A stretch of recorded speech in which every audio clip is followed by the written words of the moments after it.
It's nothing crazy. It's nothing groundbreaking. There is no weird supplements or powders or crazy dietary trends. This is all achievable stuff that you and I and our clients and our friends and families can be doing. It doesn't always mean that if your gut is kind of seemingly functioning well, you don't need to focus on your gut health. Why is it that we need to have this big focus on gut health? What's causing all these imbalances in the gut?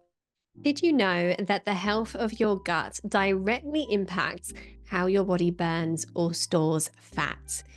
Do you have digestive struggles and want to address them so that you can feel more comfortable and shift the stubborn weight? My guest today is Eli Brecher. She's a registered associate nutritionist with a clinic on Harley Street and online. Eli's mission is to help people optimize their nutrition and transform their health, mind, body, and guts. With her undeniable passion for food and wellness, Eli has firmly cemented herself as one of the industry's leading recipe developers, working with high-profile brands on the supermarket shelves and delivering corporate nutrition talks internationally. Eli is also the host of the Gut 360 podcast, which aims to empower you to build a healthier gut and a happier life using a 360-degree approach to well-being. This is a truly fascinating conversation that you're going to love. Welcome to The Thriving Metabolism. I'm Louise Digby, registered nutritional therapist, women's weight loss expert, and founder of the Nourish Method to lasting fat loss. It's my mission to empower you so that you and your metabolism thrives and you never have to go through diet misery again. Let's dive in.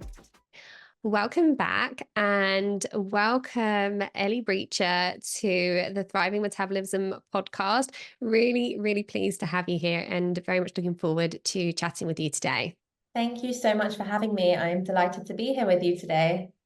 So I always really like to start by finding out about you and kind of what brought you into the world of nutrition. So tell us a little bit about what you do and how you came to do that. What's your backstory? Okay, straight into it. So I am a registered associate nutritionist. I specialize in gut health.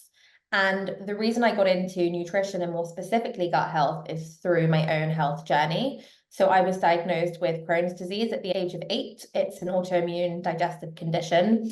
It really affected my life growing up and continues to do so, but it's much more manageable now. But that really got me to realize that the food we put in our body actually affects how we feel. And that sounds so obvious when I say it out loud, but so many people don't put two and two together that what you eat really is going to affect how you feel. So I started off at university, I was studying French and Spanish, and by the time I was coming to the end of my first degree, I realized nutrition is very much the path that I want to pursue. And so I ended up doing another 4-year undergrad degree at university to get my Bachelor of Science in nutrition. And I then opened my own private nutrition clinic specializing in gut health. So I help people with IBS, bloating, all those kinds of things. Also other health issues, so many things tie into gut health, which I'm sure we'll come on to, but by specializing in gut health, it means I also get to help people with their hormones, their cholesterol, their weight management, all these other, PCOS, so many things that tie into the gut as well. So that's just a little summary about how I got to where I am today.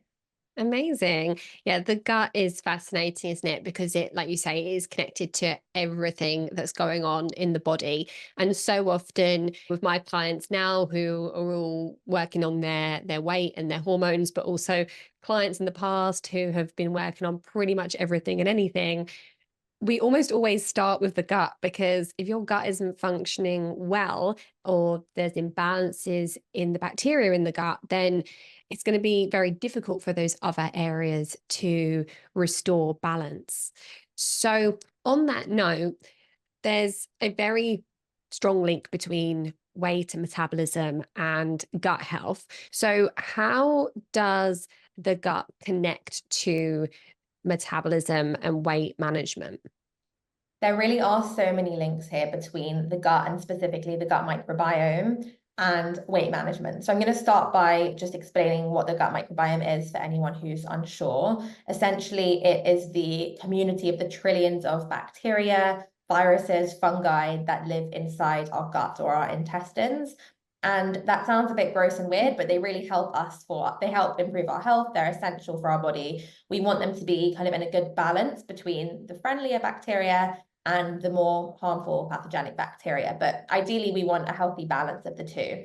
So, for example, certain species of gut bacteria in the microbiome have been linked to how our bodies store fat and metabolize fat. So that's going to impact weight management. And we've also got certain species of bacteria that are linked to obesity. That one's a bit more of a kind of chicken and egg situation. So we think that our gut microbes may make us obese, and we think that those people who are obese could change their gut microbiome. So it probably works both ways.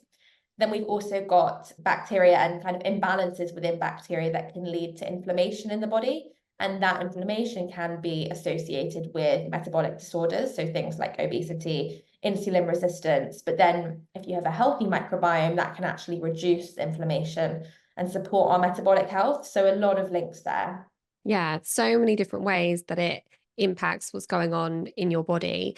And I think someone listening to this might be thinking, okay, so I need to be working on my gut to be able to lose weight, or, potentially it might need to be part of my weight loss strategy. How does someone know if they need to focus more on their gut? What are some of the signs and symptoms that there could be something more going on there?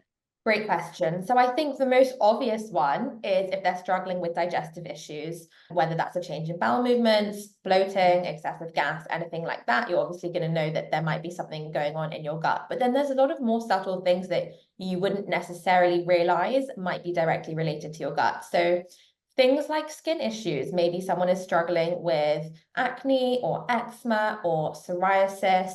These can all be signs that there's something to look at in your gut. Also, immune system issues. So 70% of our immune system is located in the gut. So if you're one of those people who catches every cold, every bug, every virus going around, that could be a signal that there's something deeper going on there as well. You also want to think about your hormones. So there is that big relationship between the gut and hormones. So if you struggle with PCOS, or if you get very bad PMS, there might be a link here with the gut, because we know that some gut bacteria are kind of very heavily involved in metabolizing those hormones like estrogen and progesterone. So a lot of different systems in the body that all really do tie into the gut. Yeah, and I'm really glad that you mentioned like the non-digestive symptoms as well, like skin symptoms and the other things, because with the clients that we work with, we very often look at gut bacteria, and we often find that there's imbalances there, but that person may not necessarily have obvious gut issues. So it doesn't always mean that if your gut is kind of seemingly functioning well, it doesn't mean that you don't need to focus on your gut health. And I would argue that we all need to focus on our gut health, because the modern lifestyle that we have is not really one that's conducive with a healthy gut. So, with saying that, why is it that we need to have this big focus on gut health? What's causing all these imbalances in the gut? There's a lot of things to consider here. Part of our gut microbiome is genetic, but so much of it is within our control. It's lifestyle factors, it's what we're eating. So some things that might be contributing to poor gut health or some imbalances in the gut microbiome. Number one is the overuse of antibiotics. Now, obviously, when we need them, we have to take them. I'm beyond grateful for antibiotics. I've taken my fair share, but we don't want to use them unnecessarily. So for example, if you go to the GP and you've got a virus and he hands you antibiotics, which are technically antibacterial infections, it's not going to do anything except, it damages your gut microbiome, because what happens is, as well as killing the bad bacteria that's causing the bacterial infection that you have if you're taking them, it also kills the good bacteria. It wipes out the good bacteria from your gut. So overuse of antibiotics is one to be aware of. Ultra processed foods is another. So things like bulking agents, gums, thickeners, artificial sweeteners, all of these can cause damage to the composition of the gut microbiome. They can damage the bacteria living inside our guts, our intestines. So that's another one to be mindful of. Another one is diets that are low in fiber. So fiber is amazing fuel for our gut microbes. Our gut microbiome loves fiber, it feeds off fiber. So if we're not consuming much fiber, if we're eating lots of bland white carbohydrates and not many vegetables and nuts and seeds and whole grains and lentils, we're not getting enough fiber, then we're not giving our gut the fuel that it wants. And then the last thing that I would say is chronic stress. Chronic stress can really alter our gut microbiome as well. It can alter our gut motility, so how fast the food actually moves through your gut, your GI tract. It can alter the intestinal permeability as well, so the strength of our gut barrier and how able it is to kind of regulate what's passing through into the bloodstream. And it can even alter our immune function as well. And like I said earlier, 70% of our immune system is in our gut. Yeah, it's amazing, isn't it? So I think a lot of people are probably aware that they might need to eat more fiber. And oftentimes, when people try to up their fiber intake, they can find it difficult to digest it and can end up with more bloating and flatulence and not feeling so good. So, why does that happen? And what can someone who wants to look after their gut and eat more fiber do about that? Such a good question. This is something I hear a lot from my clients, from people I speak to. And with fiber, you want to increase gradually, really, really gradually. So if you go from eating no fiber to having a cauliflower and chickpea and kale salad every day, and then having lentils for dinner, you're going to feel really bloated.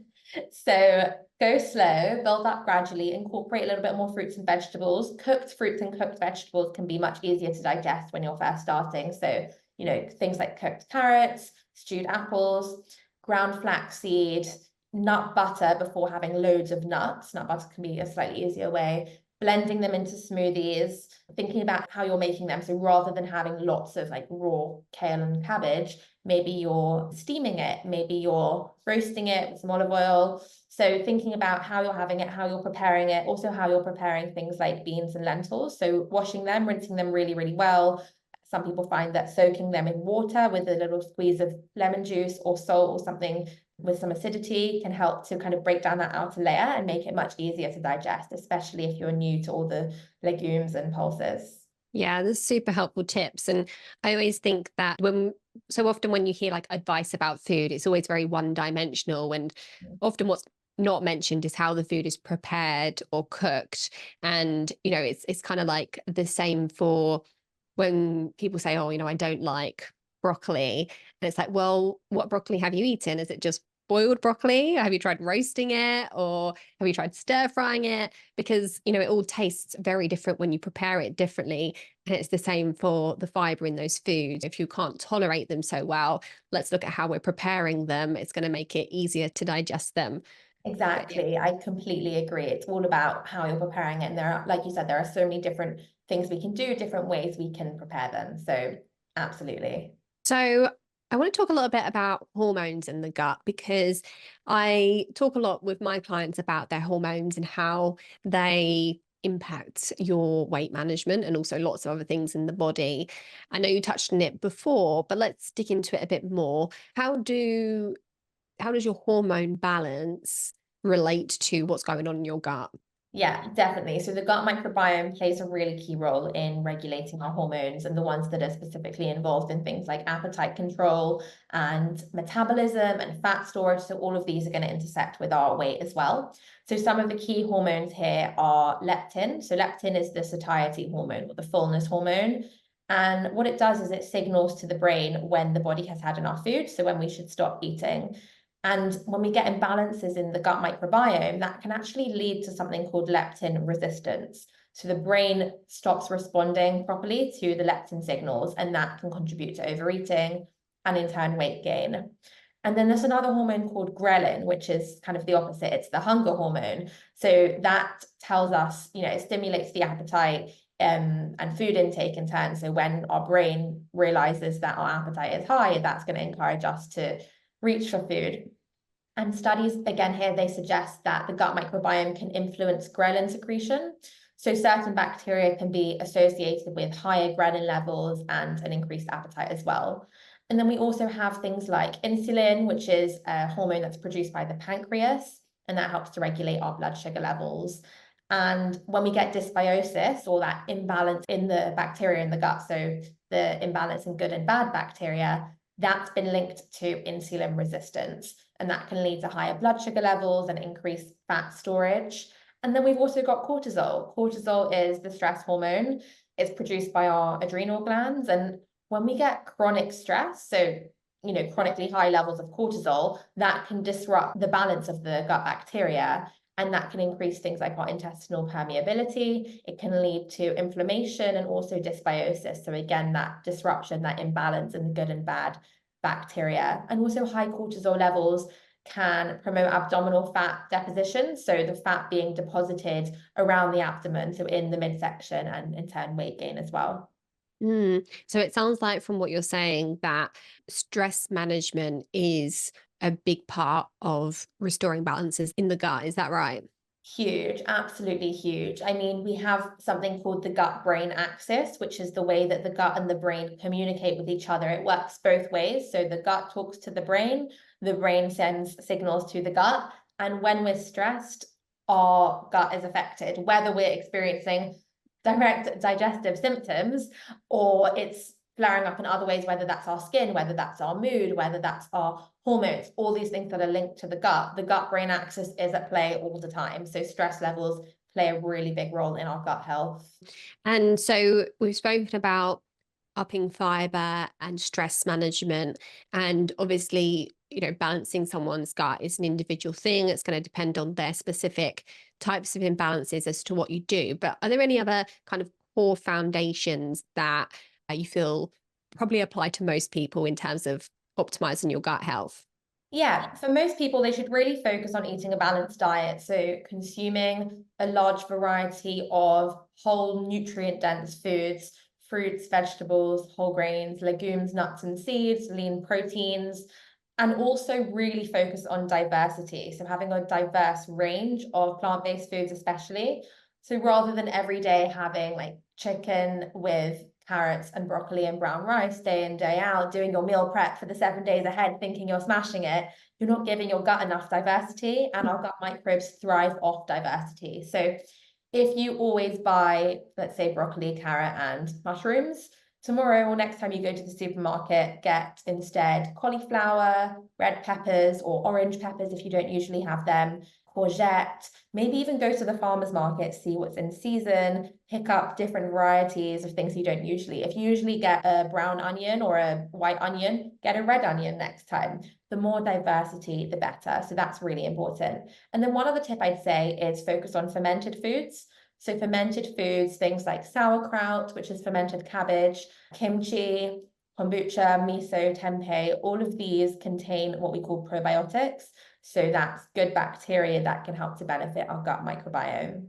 I really love your example of chicken and rice and a little bit of veg, because when you see online the meal plans that are prepared by influencers for people to help them stay in a calorie deficit, so often it is these repetitive, like meal prep type meal plans where you're having the same thing day in, day out. And it's again very one dimensional. It's just looking at the calories. And yes, it's quote unquote healthy because it's not processed and, there's good quality protein, but it really lacks that diversity. So, it's fine to do that sort of thing, but we just want to make sure we're getting diversity, particularly in the vegetables and the herbs and the spices that we're using day to day, right? Totally, I couldn't agree more. Even things like if you think about breakfast time, if you usually have porridge or a yogurt bowl with some nuts and seeds, think about how you can vary the toppings every day. So if you usually just have porridge with honey and banana, maybe scrap the honey and instead of the banana, do blueberries or raspberries, or get a bag of mixed frozen berries. By the way, nothing wrong with frozen fruit, frozen vegetables. Often it's actually more nutrient dense because it's frozen at its prime, so the nutrients haven't kind of depleted over time. You can mix those straight into your porridge. You can microwave them for 30 seconds so you have a quick cheating berry compote. Add pumpkin seeds or sesame seeds or chia seeds or flax seeds. Add a teaspoon of almond butter, just ideally not one with lots of added sugar and salt. Think about again with your yogurt bowl, chopped up almonds, chopped walnuts, a couple of Brazil nuts. You know, there's so much we can vary. So even if you like to have the same kind of food on repeat, you can tweak different things. If you always have brown rice because you think it's a healthy grain, swap it for quinoa or bulgur wheat or wild black rice. You know, there's so much diversity that we are given in nature that we don't take advantage of and that our gut microbes would love. It's such a good reminder that you can still have the same meal, but just swap a couple of elements of it to vary up that fiber intake. And Definitely. um, also, just going back to what you're saying about fermented foods, I just find it fascinating reading up about fermented foods because there's more and more research coming out about just how powerful even just a small amount of them in the diet can be. So I'm going to put you on the spot a little bit now and just ask you whether there's been any like recent kind of findings or development in the research when it comes to gut health, because there are some incredible studies out there. There are so many studies out there. There's one actually really interesting study that I was reading about recently, and it's about the impact of following a Mediterranean diet, which obviously we've all heard about before, and an exercise regime on our gut health and weight loss. So what I found interesting was this study was looking at all of these facets together and how they intersect. So we know that a Mediterranean diet can support a diverse and a healthy gut microbiome, and obviously engaging in regular exercise is also important for this. And we know that a healthy gut microbiome can make it easier to lose weight. So this study is kind of evaluating the relationship between all these areas. And the findings showed a change in the gut microbiome in the participants who were closely following the Mediterranean diet and engaging in the exercise compared to those who were only doing the diet. So I thought that was really interesting because often we forget that exercise comes into it too. It's not just about what we eat, it's our lifestyle, it's about our movement. So the people in the diet and exercise group also lost more weight. And that was actually the first study to suggest that kind of synergistic benefit of the diet and the exercise for gut health and weight loss as well. So tying these all in together, I think there's so much evidence for the Mediterranean dietary pattern. There isn't even really a specific definition that everyone agrees on for the Mediterranean diet, but it's basically that dietary pattern combined with exercise for gut health and weight loss. That's fascinating about the combination of the exercise with the Mediterranean diet and the impact of that on your gut health. And Yeah. it's just so refreshing to hear that there's finally some research being done on weight management that isn't just about how many calories people are eating and it's looking deeper at what's going on in the body. So, yeah. 100%. And it's nothing crazy. It's nothing groundbreaking. There is no weird supplements or powders that they're looking at or crazy dietary trends. You know, this is all achievable stuff that you and I and our clients and our friends and families can be doing. So I really like that it was something that was kind of relatable and attainable as well. Yeah, because so many research studies create this kind of intervention plan or environment that just is not like the real world, whether that's really high doses of certain supplements or certain types of supplements that just aren't accessible for the public, or whether it's conditions of a diet where, the people are basically living in a vacuum and are not exposed to any kind of outside temptations or whatever it might be. It's really helpful that this research is being done on real people in real environments.